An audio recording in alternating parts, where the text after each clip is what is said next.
Mythologos. Real grace can only exist in real reality. The more stories I engage myself with, the more I understand people that aren't like me. Maybe we should look at, for the hello, you can look at them. Sure. And I'll look at them. All right. They're the same people. Hey, everyone. My name is Jordan. My name is Mason. And this is Mythologos. So this is you could call it a podcast, but we're not calling it a podcast. It's more, we want to keep it with the wording as a show because you can see ourselves. Yeah. And I don't know, it sounds more exciting. Hopefully we get more viewers. I think so. It's going to be big. Indoor plumbing like. But the first question people probably have is what the word Mythologos even means. True. So. That one's on you. True. So, Mythologos, it's a Greek word which roughly means storyteller. And so, the idea was that, one, I think it just kind of sounds cool, but the heart of this show, which we'll kind of dive into more, has the meaning within the word. So you have like myth, which means like story, and you have logos, which is like word. So it's like these words that are telling stories. But for us as Christians or those that know the gospel or the Bible, like in the Gospel of John, Jesus is described as the word or the living word. Yeah. And so for us, we thought it was cool that it's the title of our show itself has the word hidden within the title. And what we wanted to do as part of this is we're helping kind of coax out that word, if you will, in all of the different media that we're going to be exploring. Yeah. Yep, and unfortunately, there is another YouTuber who is named Mythologa. We're gonna beat his ass. So he hasn't posted in over a year. So I think we're in the clear. But I think on YouTube, at least, our username will be Mythologos Show. Yeah. But as you guys heard in the intro theme, it's Mythologos without the show at the end officially. But it was the best name that we came up with. Do you guys want to know some other ones we came up with? Probably not. Most of these are Jordan. I take no credit. Right. There's the man in the Moncast. That was mine. The man in the Moncast. the Moncast. Which we'll explain what that means when we talk about our friendship. Man in the Minecraft. This is not. That's not Man in the Mind. Faith in the game. Ooh, Christian. Sounds like a football, like sports. Sounds like I'd have to watch it if I had a substitute teacher come in. And then there's the classic Designer's Design. That was my favorite. I know these are lame. Designer's Design was my favorite bench name. Yeah, but I think Mythologos will be good for us. I concur. So yeah, basically, I mean, the concept of the word, is kind of the basis of what this show is. Right. And in terms of how that kind of applies specifically to what we'll be talking about, it's kind of, we came up with 3 C's. They're a little cheesy. I don't know. Cheesy C's. This isn't official. We're not going to use that as like an official tagline or anything. I mean, we're basically making it official by saying it right now. But so. I'm not going to, it won't be in the branding. It's going to be on the brochures probably. But, so I mean, we're basically going to be talking about our favorite media. Most of these we've experienced, either we kind of our first experience was together. Yeah. Some of them it's like I'm showing you. Or at least most of the ones on here were that I've experienced. It was when we did it together. Yeah. Except for most of the video games.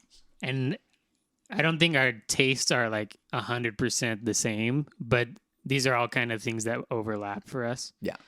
And so, but it's not just like a recap show or like a show that's just being analytical about the different media. It's for us, there's kind of three components, the three C's. Ooh, tell them those C's. We've got craft with a K. Mac and cheese. Not a C. More cheese, please. Because I think that's like, for me, that's like the first kind of barrier or hurdle, I guess, to like whether or not I'm going to like invest my time into some kind of story. It's how do you normally like get to that? Is it like from a trailer that you happen to stumble upon, or you like like if I see A24 on something, sure, I'm like, I mean, trailers, that's like a no-go for me. Trailers usually are tough. It's usually like for movies or shows, it's like who's involved and like what the premise is, at least. Like how snobby you can feel when you tell your friends that, who did you know that? Damon Lindelof. Wes Anderson. Right. I mean, that's like a good like tip off as to whether or not something might be interesting. To the ladies. My lady. My show. Good thing we have video. They're going to think we're... Well, continue. That's a side note. This will be available on, like Apple Podcasts and Spotify and whatever. And MySpace. This is primarily a video show, I would say, just because in the editing, there'll probably be stuff that comes up where I go... True. And you guys don't... You guys won't... Just use your mind's eye.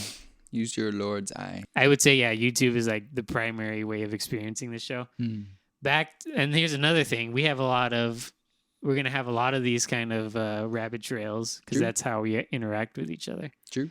But with craft in general, mac and cheese, for me, like I was saying, like if something isn't like well crafted on like a technical and like artistic level, then I'm automatically not as interested as I would be. Right. And I'm like not able to access what the meaning and purpose of the story is. So that's why like that's still a big part of what we're going to talk about because that's what's drawing us into a lot of these stories. Yeah. But the second component is Christ alone. Number 2, though. Chord. How many C's? He's not number 1 in this case. But, second's best. Well, I guess that's like Christ in itself is like a big word. So I don't know. I want to ask you what that means to you, I guess, in regards to this show. Well, I think when we started talking about wanting to even like put this together and the heart behind it was we would go and like watch these movies or we would play the games by ourselves and like talk about it, or we would watch a show, whether it was together or like heard about a show or saw things about it. And I think because of who we are, we've had interesting like faith journeys within ourselves, and especially kind of this reconstruction phase out of our college years. Yeah. And I think for us, the way that we, at least, well, I'll speak for me, but I feel like this crosses over for you too. For you. I'll speak for me. I feel like I sadly lost like a way to find deep emotional meaning and therefore connection to Jesus in a lot of the artistic things that I was involved in, because I wasn't always able to like express myself, being my background mainly artistic outlet as a drummer or playing drums for like chapel or worship settings or different things. I would normally kind of have to just do what I'm told, and I play it, and it's usually not like the most expressive I could be, but for the sake of like making it as good as it could be for a congregation or the situation that you're in, right? But so I yearned for like ways that I could feel connection of not only deep love of craft, but like finding Jesus within those things. And when I started to allow myself to like ponder that, because I grew up in an idea where it's like, oh, you're only supposed to like watch Christian shows or listen to Christian music, and like that was fine. But I think it subconsciously made me think that I couldn't find Christ in anything that wasn't labeled as initially like Christian, you know? Yeah. So like when I watch a show like that's really out there or R-rated or whatever, my first thought is like, how could this have Christian ideas, or how could this, lead It's me like your gut kind of instinct. Right. And I think that for me, once I realized and I allowed myself to take in these shows or different things in these stories for what they were, I was actually finding much more like deeply profound images or expressions of Jesus and my faith and Yeah. what the Bible's trying to say. Yeah. And so that was something that I cared a lot about. And I was like, man, I wish people could see these things too, because I feel like they're missing out on a lot of like really great or profound things that I think have Christian ideas or faith foundation within biblical narratives. Yeah. And so And I think wanted that to coax that out. for you, I mean, this is going out of order of my notes, which is the Sin. That's the I don't fifth know how C. that shows up on the camera. The fourth C.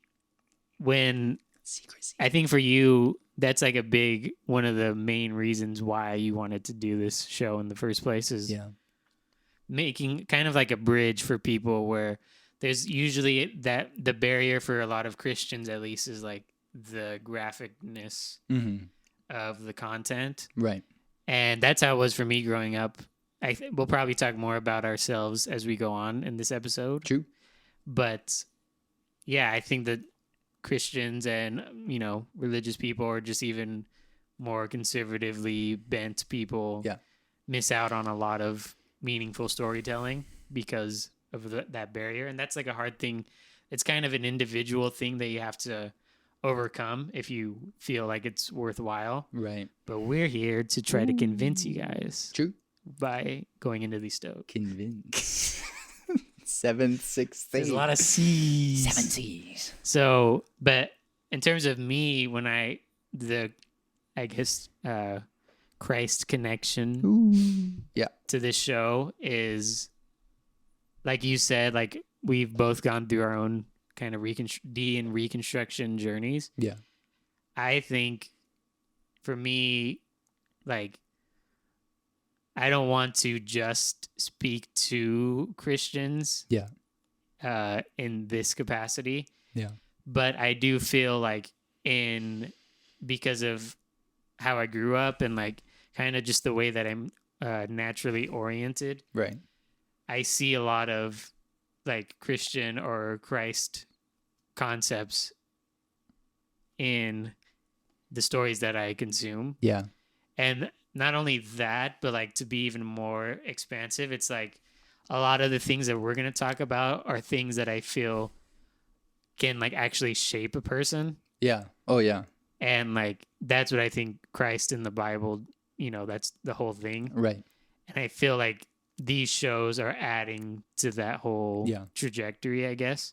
Yeah. And so for me, the Christ aspect of this show is like not only like specifically things in the show that might have Christian value, Sure. but also things that shape people. Yeah. And I think things that inform us about each other as like human beings, but also like what we think of God and society. Like that's all kind of connected. Yeah. So for me, basically the point is like and I've told you this before, like the thing I hate the most is when someone watches something like a great, meaningful, impactful show or movie. Yeah. And they're like, man, that was a good show. And that's like that's all they the get. extent of like how it impacts them. Mm-hmm. And I always want to be like, it's a lot more than that. Like there's a lot more going on. And like, I don't know, there's a few things that few different types of media that I've experienced that I feel like have shaped me into who I am. Yeah.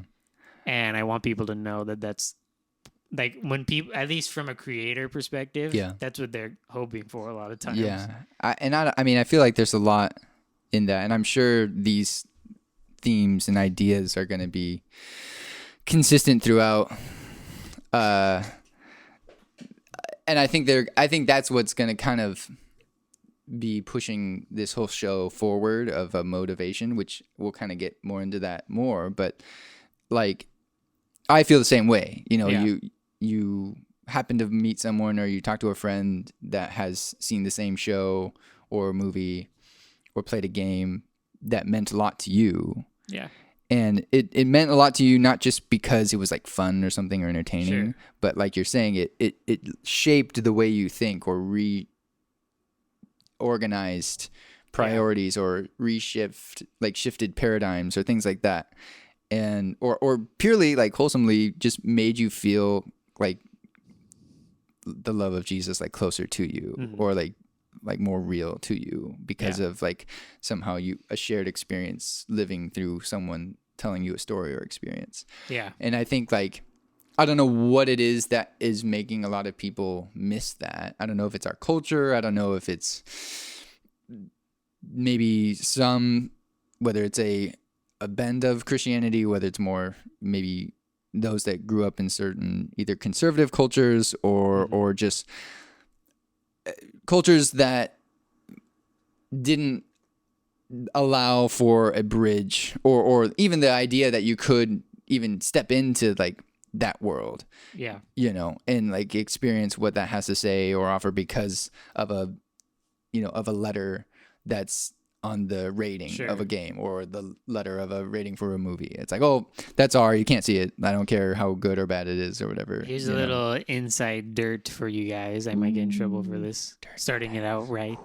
But I write for a Christian music review website. Ooh, and with the actual policy is like, we will not review R-rated movies because we do review movies.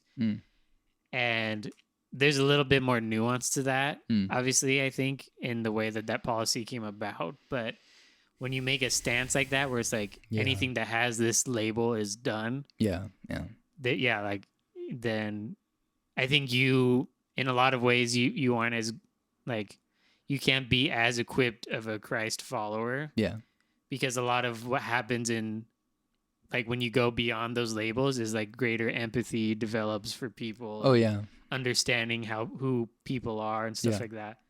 So that always, I mean, we're on the same page there, I think, on I feel like how that goes. A thing with that, to tie that in maybe a more like sentence that has stuck with me. I forget how I heard about it, but it's just like, real grace can only exist in real reality, Yeah. And it's like, if you try to pretend that your world is not your home, or it's like you're just trying to sugarcoat things or to almost defense mechanism by just praying harder about it. Yeah. I think it allows, in my opinion, a shallow view of not only your own faith, but in the God that you claim to love or serve or worship.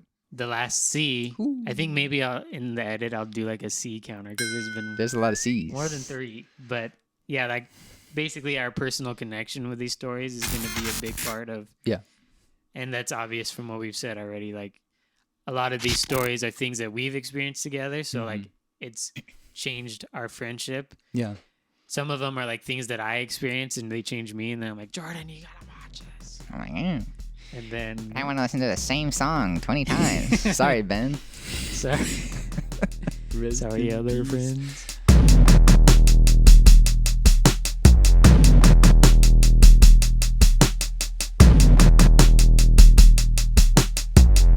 But I think that's where we're going to go next, our friendship. Ooh. Because I think if people don't like us as friends, they won't like us as This is all fake. We paid each other to pretend to be friends. He's the talent. I came in as the talent. He might be replaced. True. But our friendship. With that, wow. This is a friend plug. Ooh, friend plug. The best kind of plug. Mason wrote plug your friends. Have you ever thought about plugging your own friends? Well, I've got the plug for you. Mason wrote a book because he's an amazing writer, and I'm still reading it. That's how great of a friend I am. But I recently I read it like initially when I heard about it, and it like meant a lot to me. But then I like recently like read it again, and it like meant a lot to me. And what I want to share as like a preface to like this whole friendship thing was what Mason wrote as an acknowledgement. Spoiler. And he didn't know The that final I was going to do this. True. But I wanted to read what Mason said about me because it made me cry the other day. So, in these acknowledgments, he said, Jordan, our conversations are always aimless, yet purposeful. And it is your existence that proves to me that there will always be someone who wants to hear what I have to say. Yeah. And not only do I think that's just really beautiful, but I think that really well hits onto kind of the essence of our friendship. And because we first initially like met or knew that we existed, speaking of existence, on from Tinder. Grindr, actually. Grindr, that's the one. All access premium Grindr. I sent him a friend plug. Send me a friend plug on Grindr. We'll put your at. But through Apu. Yeah. Our college. And I think it was We're both music majors. Yes. I think it was a piano proficiency that I first knew you existed. With Rivette. That's how I knew you existed. True. And made your presence known. But we didn't really like hang out or anything like that. But then there was our conducting class. Oh yeah. Is that the next C?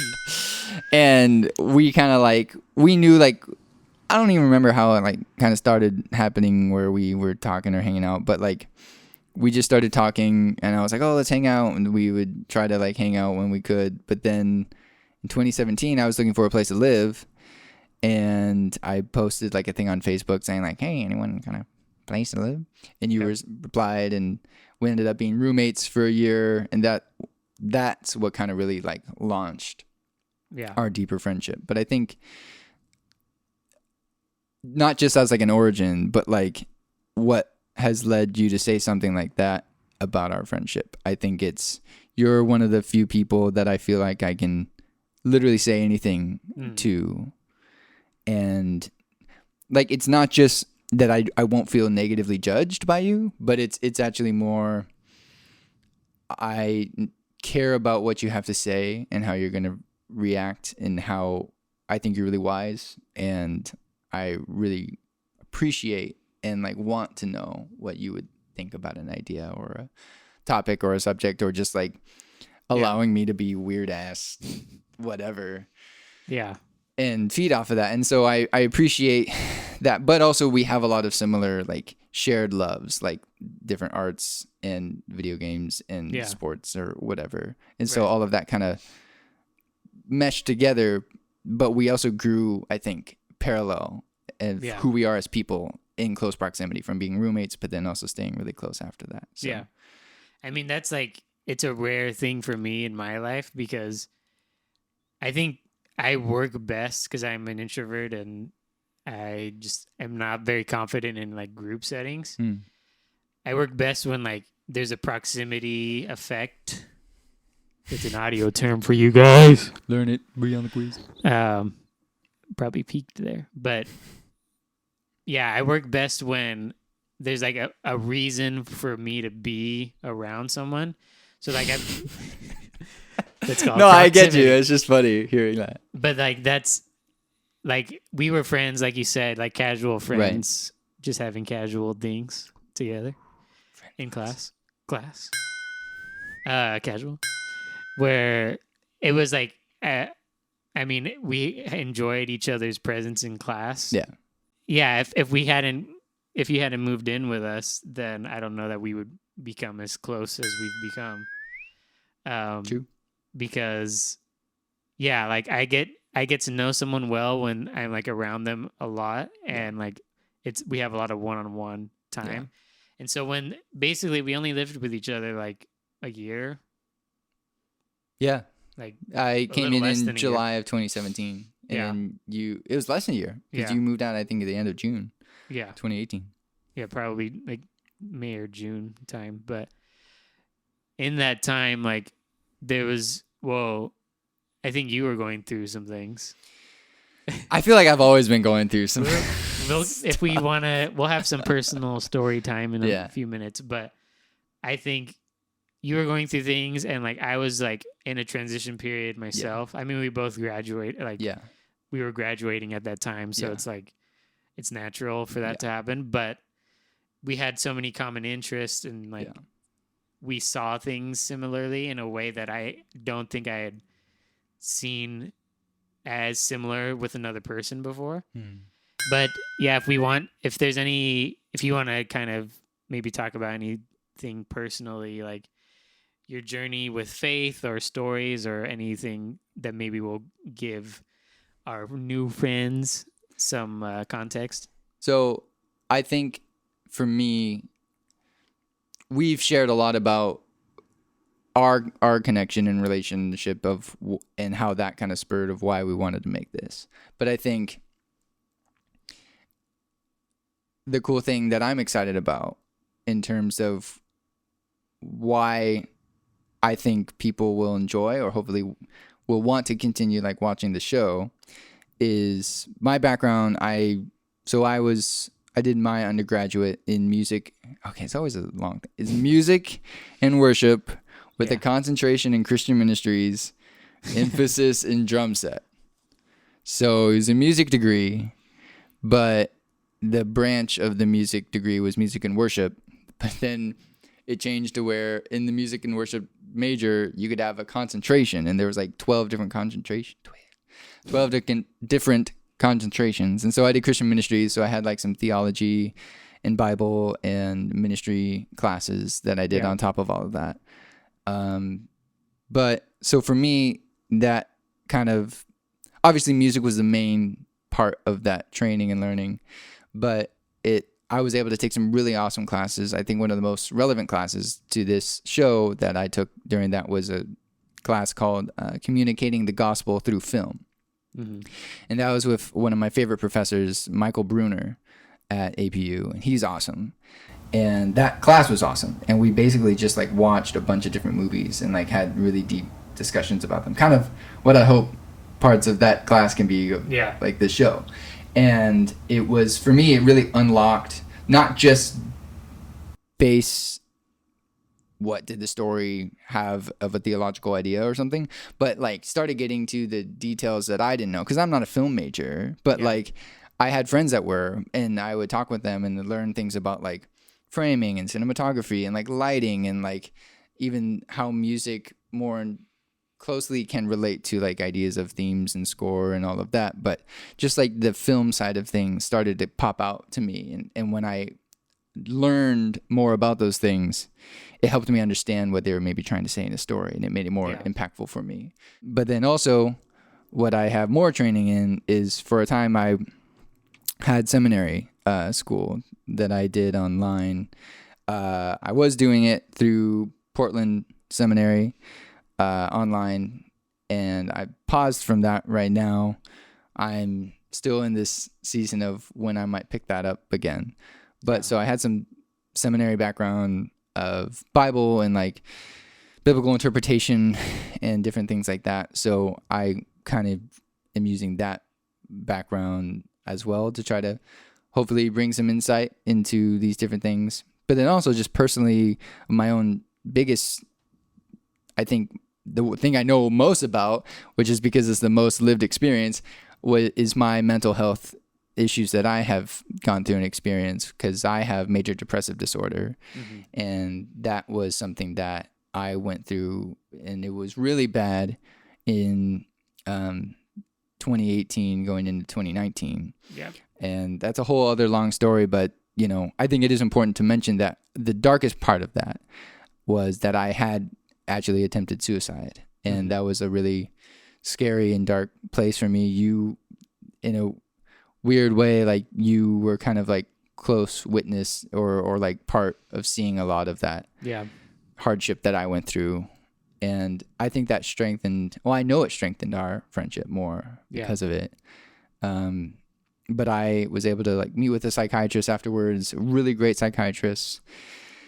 And she really helped me and worked with me through that. And I took medication for a time, but then I kind of, along with that and other coping mechanisms, was able to get to a kind of a better place where I didn't need the medication. And so I stopped taking the medication, and my psychiatrist was like, yeah, if you feel like you can be in an okay place without it, then you don't need to take it. So I haven't taken medication for that since like January of 2020, and learned different things like that. But that, anyone that has depression or anxiety or things like that, they know that it never just like goes away. It's not like,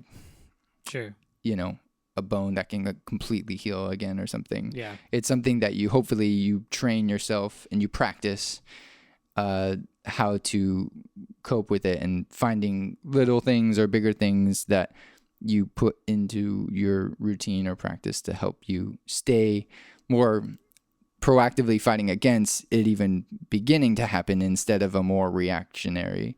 So my mental health background and things like that, I really care a lot about that. And so I bring that up because a lot of these stories and shows that we are going to dive into have a lot of that. And so there's been characters that I've felt deeply connected to, or that spoke to me in a personal way because of my background with that.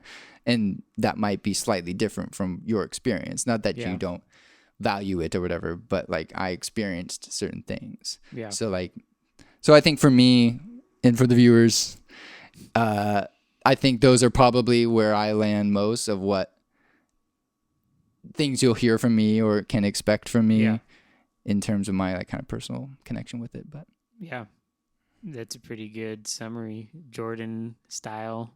True. What about you? I think for me, like in terms of just where I've gone through in terms of story, there's not a lot of like specific moments in life where it's like I want to pursue storytelling or whatever, but I've kind of just always been like creatively oriented. Yeah. And it's always been like kind of accidental, I guess, in a way. Well, I mean, you wrote a novel. That's a big thing.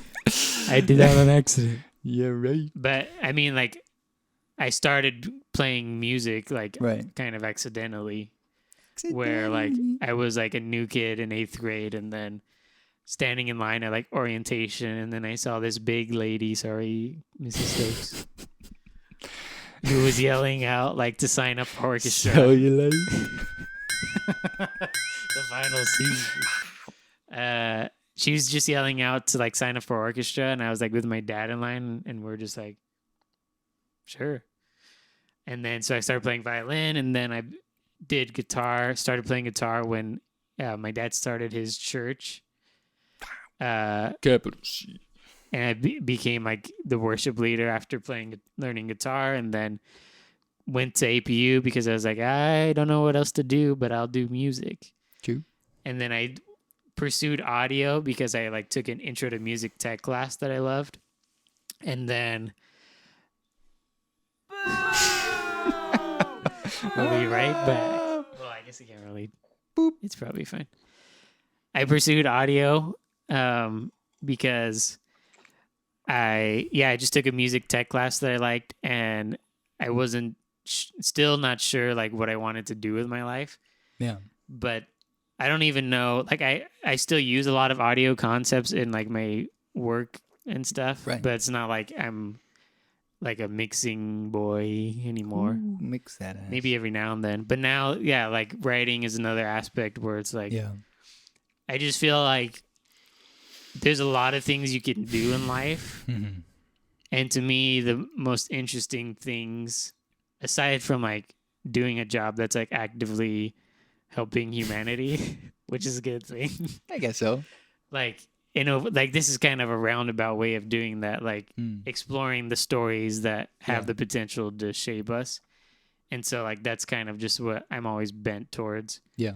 And for me, I guess like the bottom line is like, I feel like the through line through all these stories is like they help you build empathy for people. Because even if you don't agree with like the philosophy that's presented, it's usually, or even like the interpretation Sure. that one might have. like the craft of the story gets you to at least like recognize and understand what the person who made it is trying to say. And so that's why I feel like me personally, I have a fairly low sense of empathy. And so maybe it's just because I hang out with you all the time and I have high empathy. Yeah. It's more natural for me. I mean, I think I don't know. when I hear like a lot of like problems people have or like just things that people are going through, like a lot of times my first reaction is not to be like sorry for them or try to help them. Like my first reaction is like, well, here's like the logical solution, or like just get over it. Like there's all these things that come up in my mind first. And I think that the more stories I engage myself with, the more I understand people that aren't like me. Even to the point, we're not going to talk about any reality shows, I don't think. Nope, there goes reality. But I've watched like reality shows of people that I would naturally think are like despicable human beings. And like I understand them more after seeing what they experience, even if it's filtered through whatever reality bullshit.